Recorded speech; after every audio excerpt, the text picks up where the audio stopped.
Depuis la crise post-électorale en Côte d'Ivoire, je vais dire pour ceux qui me suivent, qui ont suivi nos émissions à la radio, ils devraient savoir ma position sur tout ce qui s'est passé en Côte d'Ivoire. Je fais partie des rares personnes qui ont interviewé les Awas Talon, qui ont interviewé beaucoup de gens en ce qui concerne la crise post-électorale en Côte d'Ivoire, qui a discuté avec des gens qui avaient mon idée de ce qui était cette élection, qui pensaient jusqu'à aujourd'hui que Laurent Koudou-Gbagbo, le professeur, avait gagné ces élections-là. Et que Nicolas Sarkozy et les institutions de Bretton Woods, dont les Américains autres, ne voulaient pas de Gbagbo. Comme il avait l'idée de créer la monnaie ivoirienne, de rendre indépendant l'économie ivoirienne. Ouais, un peu. Et on a imposé aux Ivoiriens quelqu'un, juste parce qu'il a travaillé au Fonds monétaire international. Allez-y regarder les origines de ce monsieur. Ce n'est pas le problème, ce n'est pas ça le problème, mais le problème, le sujet, c'est ce que je vais vous développer. Je vais juste te dire que si quelqu'un est dans le faux, parce que moi je peux être Camerounais et être président en Afrique du Sud, si j'ai la nationalité sud-africaine, voilà le problème. Ça dépend de ce que dit la loi. Mais seulement quand quelqu'un renie ses origines, ça pose un problème énorme. Ça démontre que cette personne n'est pas vraie. Et j'ai toujours pensé que Alassane Dramane Ouattara n'est pas vrai. Ce n'est pas quelqu'un de vrai. Parce que si un économiste, un fils d'Afrique, vous déconseille de créer votre propre monnaie, cette personne est dangereuse pour le développement économique et mental de l'Afrique. Si vous avez un président qui torpille tous les projets de l'indépendance économique africaine au profit des Européens, ça veut dire que c'est un envoyé spécial.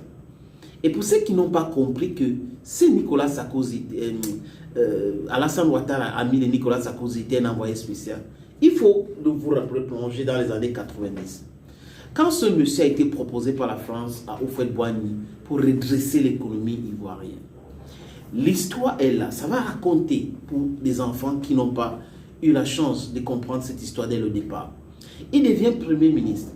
Il démontre qu'il peut être barbare. Donc, les Ivoiriens de cette époque devraient se souvenir de ce dictateur Alassane Ouattara qui enfermait les opposants. Il a mis Gbagbo en prison en tant que Premier ministre.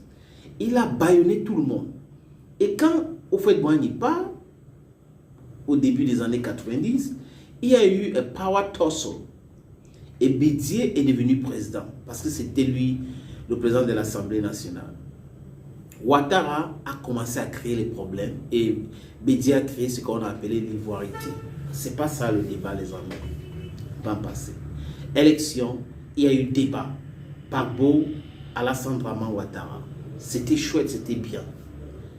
On part aux élections, on annonce que Gbagbo a gagné les élections. Ouattara conteste. Gbagbo dit, recomptons les voix.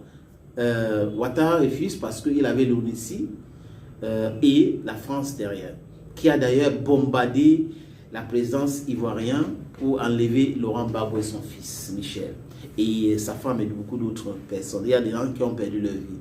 D'ailleurs, Michel Gbagbo a porté plainte contre Blé Goudé qui est en train de plénicher en disant que tout ce qu'il a fait, il a fait en tant que Premier ministre de Côte d'Ivoire. Ça veut dire qu'un Premier ministre n'a pas, on ne doit pas juger un Premier ministre parce que quoi? Bon, bref, laissons le sujet là. Donc, pour ceux qui ont regardé Alassane Ouattara gérer le pays dans les années, au début des années 90, quand Houphouët-Boigny était malade pour redresser ce pays, du n'importe quoi. Le Fonds monétaire international et la Banque mondiale, ou bref, les institutions Bretton Woods n'ont jamais redressé un pays. Ils endettent ce pays, détruisent l'économie de ce pays. Ils appauvrissent les pays. C'est le but de cette institution. Pour maintenir les Américains riches, vendre le dollar, vendre la monnaie européenne. C'est tout, c'est le but de ces institutions-là. Et les gens n'ont pas compris. Ils continuent à dire qu'il a travaillé au Fonds monétaire international comme si c'était une référence pour le développement. La Chine s'est développée, l'Inde est en train de se développer. La Banque mondiale, le Fonds monétaire international, quoi, ils voient là-dedans. You develop yourself.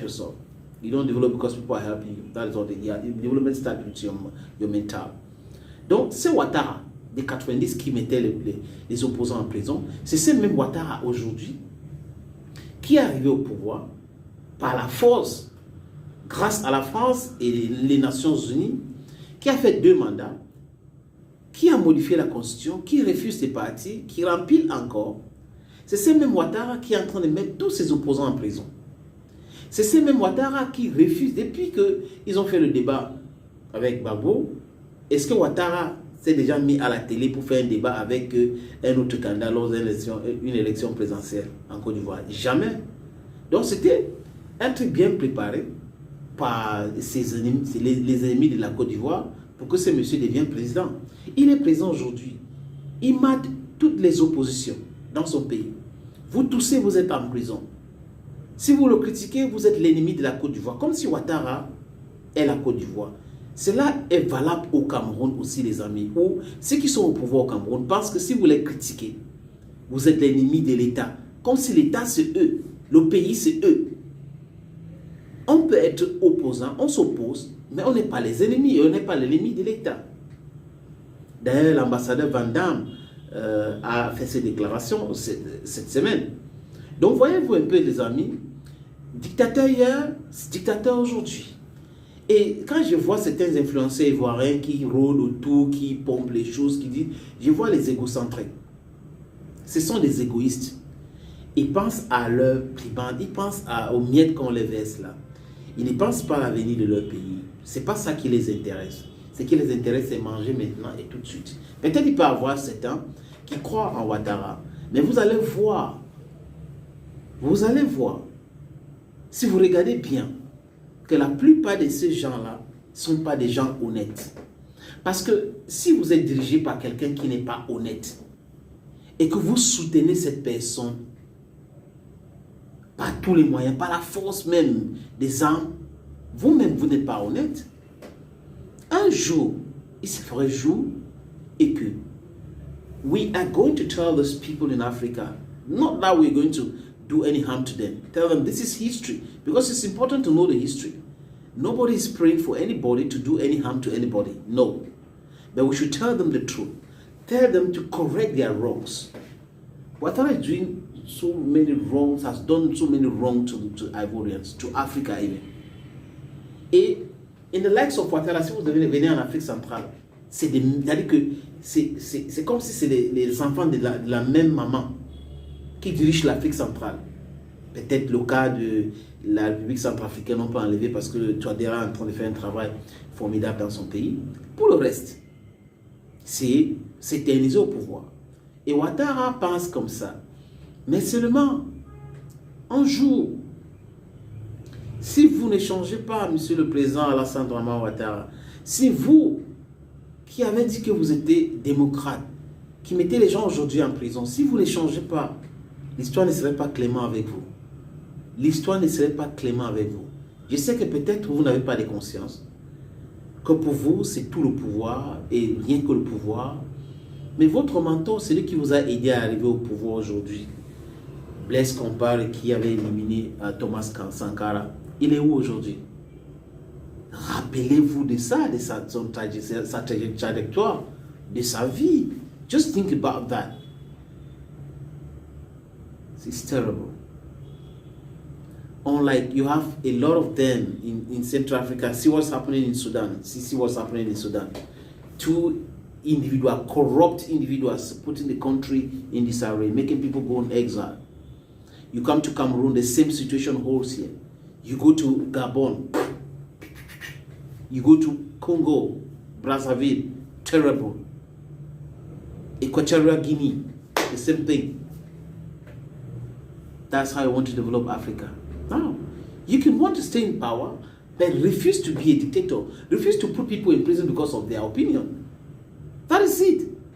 You should not be putting people in jail because of their opinion. It makes it very difficult for people and people they have to air their mind. If you don't want people to air their mind, then you want something else. And who knows? Nobody wants that thing to happen. Donc je parlais de Alassane Dramane Ouattara. Les amis, allez suivre le parcours d'Alassane Dramane Ouattara. Où il est né, où il a fait ses études. Était-il jumeau? Il est arrivé comment en Côte d'Ivoire? Quand il devient Premier ministre, les actes qu'il a posés en tant que Premier ministre, la sauvagerie la plus atroce. Quand il devient président par la force de la France et les Nations Unies, Qu'est-ce qu'il fait aux opposants? Qu'est-ce que deviennent les opposants sur Ouattara? Pourquoi il a refusé toujours de faire les débats avec d'autres candidats des élections présidentielles alors que Gbagbo avait fait le débat avec lui? Il devient président, il fait un mandat, 2 mandats, 3e mandat, pourquoi faire? Posez-vous toutes ces questions, regardez les opposants, regardez les gens qui critiquent Ouattara aujourd'hui dans son pays, vous allez comprendre de quoi je parle. Les amis, it was a pleasure having you watch this little video. God bless you. Bye bye.